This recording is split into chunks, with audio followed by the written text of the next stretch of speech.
conversion center for V8 Roadsters. I operate under V8R Performance here in the birthplace of speed, Daytona Beach, Florida.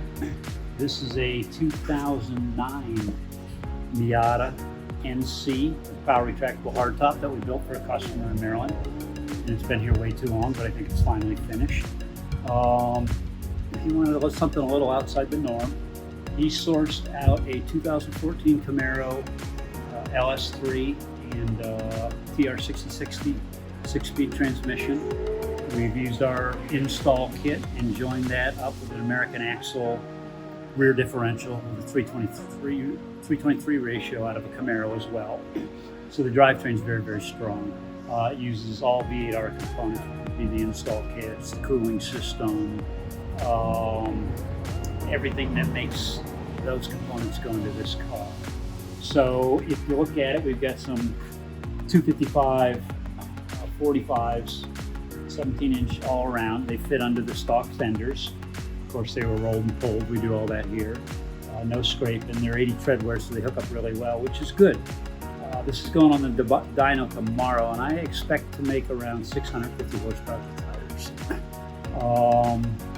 We went with an AEM engine management system because of some of the feature set we wanted on this car. If you look at the interior, it's basically stock. We have a very clever CAN bus guy who took the AEM CAN bus signals, turned them into Mazda CAN bus signals. So all the stock instruments work just like they're supposed to. The one addition to the cockpit, if you look down here, it's 10 levels of adjustable traction control. And trust me, in this car, you need it. Because what we did to this particular LS3, because an LS3 in Miata clearly isn't enough. The hood might give you a little clue as to what's going on in there. This is an all-aluminum custom-built hood. Many hours of blocks in it. We incorporated vents for a little more heat extraction because this beauty builds some heat. That's a Magnusson Supercharger. It's running 12 pounds of boost. We've got forged pistons in it, 9.5 to 1 compression ratio, so we can get some decent ignition time in it. It's got the Lenati rods in it. It's got all ARP studs. It's got a Cam Motions custom ground blower cam, because obviously just the blower is not enough. You gotta have a little bit more. It's a tight fit. People go, wow, look, that's almost touching. I got news for you. Everything's almost touching, because when you're sticking something like that and something like this, it's tight. There was a huge learning curve. Fortunately, I have some really smart friends.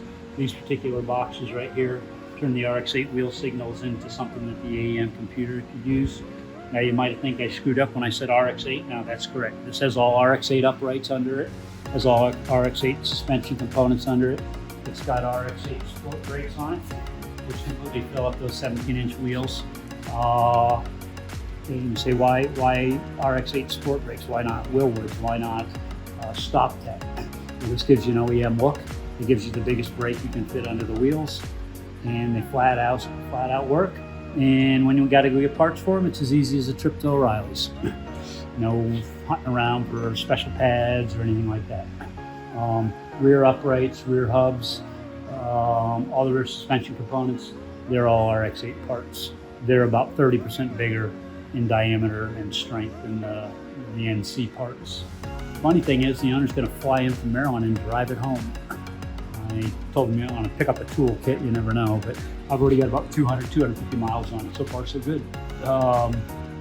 Decided to go with pulsar fan controls to get a handle on the heat. Basically, it runs the fans as little or as much as it needs to maintain a set temperature. When I data log this, 195 degrees. That's where it runs, no matter what you're doing with it. Now, the hottest I've been out is 85-degree weather, but for most of the rest of the country, that's a warm day. Florida, it's getting warm. It's not warm yet. I suspect you'll surprise a few people with it.